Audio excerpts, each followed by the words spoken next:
So the second part of our video series on big questions in the field of Quran translation deals with a question that is brought up very often especially by Muslim audiences who tend to have the impression that not everybody can translate the Quran, or maybe even that not everybody should be allowed to translate the Quran, or that not everybody is qualified to translate the Quran. So these are different issues related to skill, related to authority, maybe also related to some kind of official legitimacy.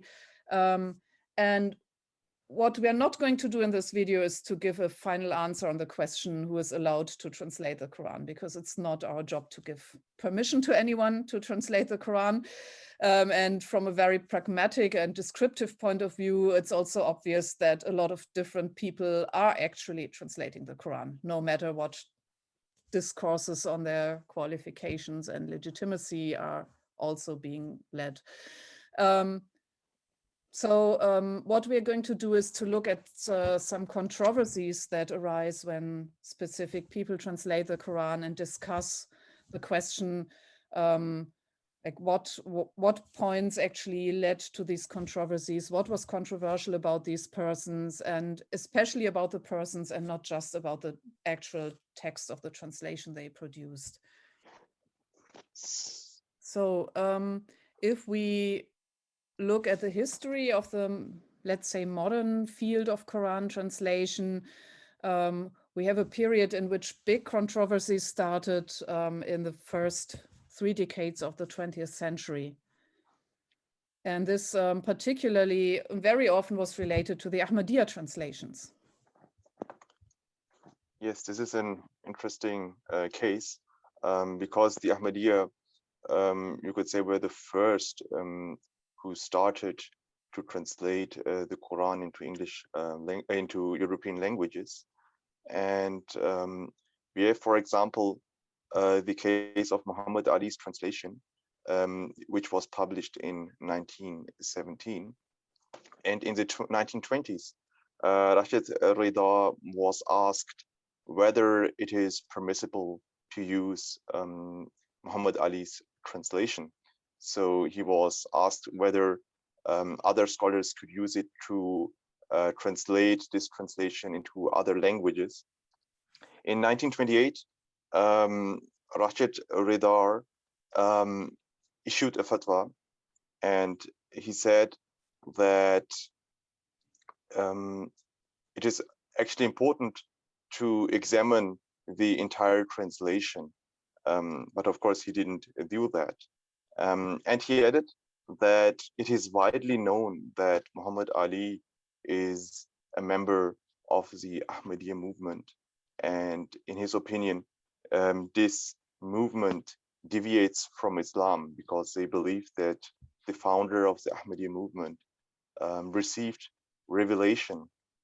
So he concluded that it is not permissible to use the English translation of Muhammad Ali. However, he added the interesting fact that these translations could be used to invite non-Muslims to Islam. So what we see is that Rashid Rida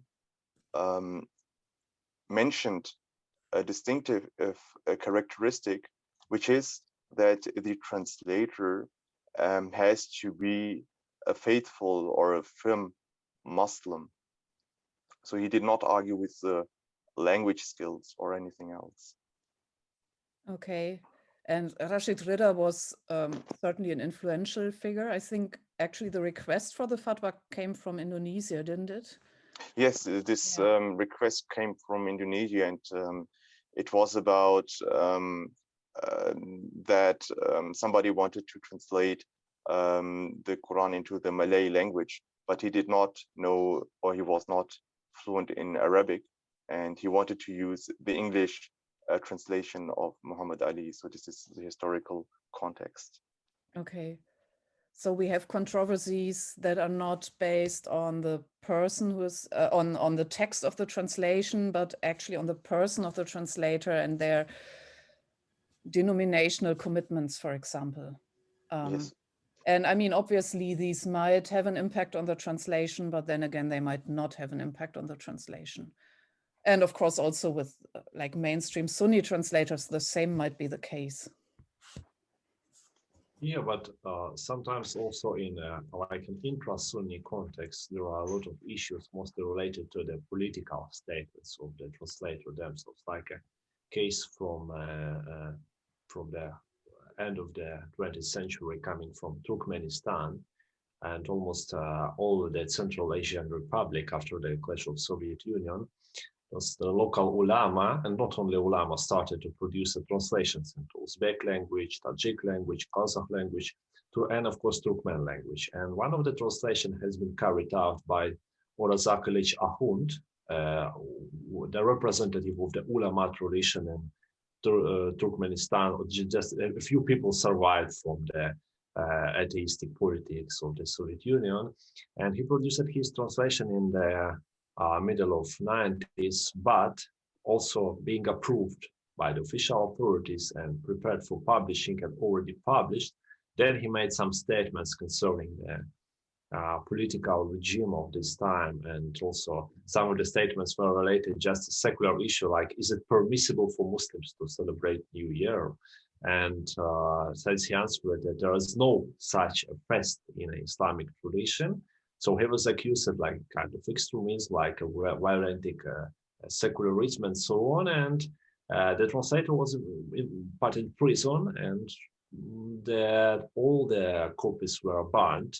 So even right now, it's quite a hard task to find this translation somewhere in printed form now, especially in an electronic one. And the Turkmen press of this period, they describe it, the translator, in a very negative way, but not being mentioning anything from his translation, because the translation was approved and it was done from the Arabic, and most of people were not really qualified to make any judgment, because just in the beginning of 90s, so the lack of Islamic education and so on, the process only started, process of Islamic revival, but still the outcome was extremely negative. And even until now, there are just one officially produced translation by Turkmenistan Mufti Authority, Mufti Translation. So they made all the efforts to make just the one translation without mentioning the name of translator, just that this is translation by Turkmenistan Mufti. So this is another case from when the translator was criticized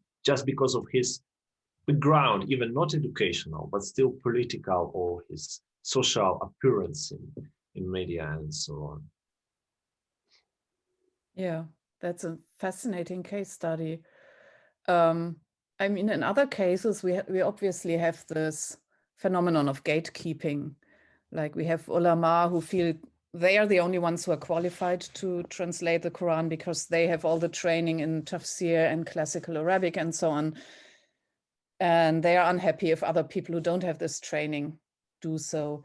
There was an interesting case in Indonesia in the 1970s where Habe Yassin, who was a translator and literary critic and quite a well-known person, translated the Quran into Indonesian.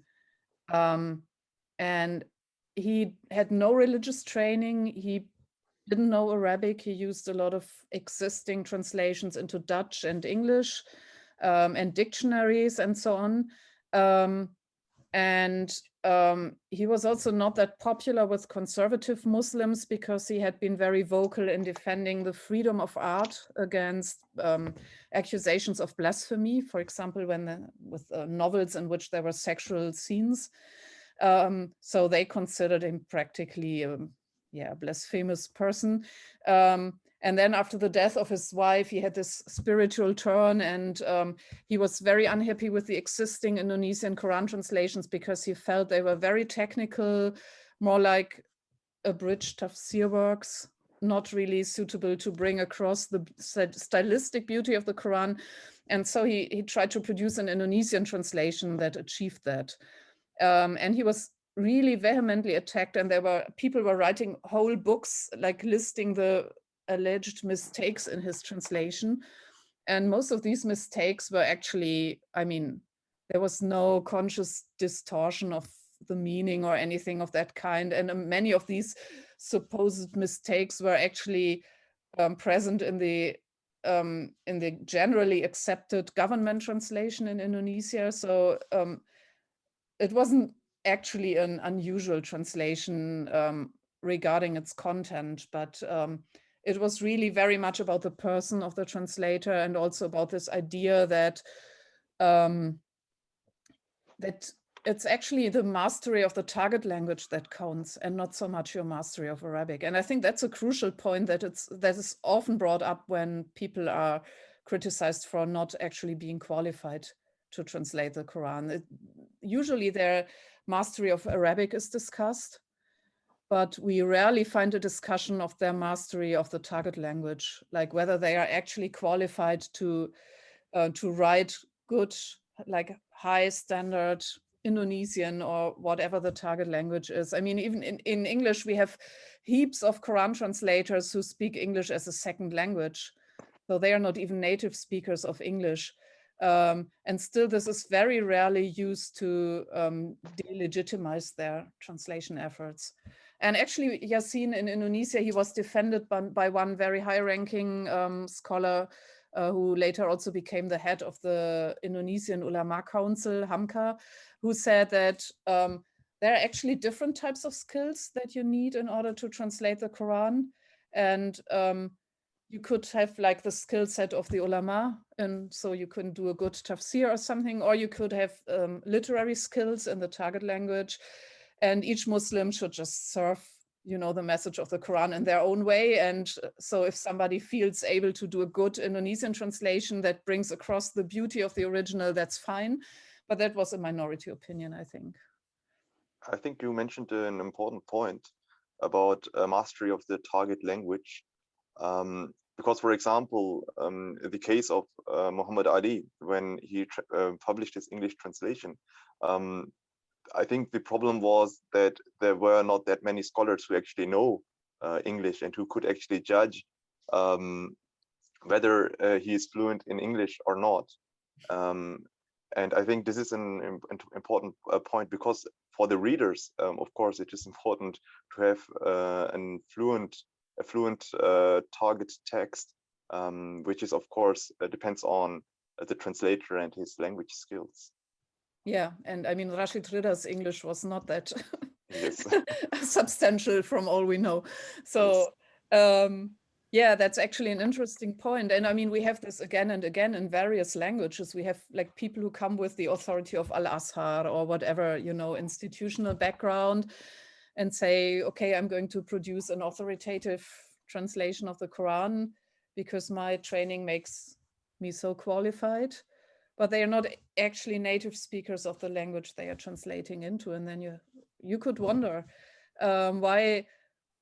I mean, I'm not personally saying that that's a problem or that's necessarily a problem. It's just much more rarely discussed as a problem than lacking skills of Arabic or something. So there's obviously in this act of Quran translation, the relevance of the Arabic text is still kind of positioned much more highly than the relevance of the target text. Yeah, there are a lot of issues also coming from the case when someone is producing, let it be said, rhetorical translation, or the translation conveying like a beauty of the Quranic style, as it declared in introduction of somewhere, like a case of Valeria Porokhova into Russian. Yeah, she was the female translator. Also, gender issue is quite important, but she started this translation and mostly used Yusuf Ali version into English. She was qualified as a translator from English. She was criticized much because of some of the expressions used, and also being independent more on the English text than the the Arabic text. But this was a poetical translation, and to be honest, she was of course a native speaker of Russian with quite a talented skills when it comes to the poetry and so on. So sometimes in some places the translation sounds really good, conveying some kind of the style. But She actually, there was a long story of the war, like conflict with some scholars, and all the time making new and new statement that the translation has been approved by such a religious authority. So they need a lot of efforts in order to legitimize the translation introduced to some Muslims, despite more than 20 or even 30 editions appeared until now. And that's also coming from the issue when we are talking about the rhetorical beauty of the Quran. So it's a quite a risky deal all the time when someone is declaring dead. Yeah, that's quite fascinating. And it also points to two issues to which we are going to devote further videos. One of them is the issue of gender, because we can see that the vast majority of Quran translators are male. And obviously there's no official prohibition or anything against women translating the Quran, but still it's not done very often. And obviously this is related to some issues of authority, and like, yeah, the legitimacy to talk about Islam in an authoritative way that we're going to discuss in the next video. And the other issue is the question of literary translation or even poetic translation, which is, I mean, as soon as you mention the term poetry, it becomes particularly controversial, because the Quran itself says that it is not shi'r, that it's not poetry. So this played a role in the Yasin case. It played a role in the case of the Russian translator you just mentioned. But at the same time, we do have efforts to translate the Quran into poetry. And this is also something we're going to discuss in a subsequent video. Okay, so a lot of fascinating questions. And as soon as we start discussing one of them, a lot of subsequent questions open up, and we hope to address many of them, maybe not all of them, but the most important of them in subsequent videos. So stay tuned, and thank you for listening.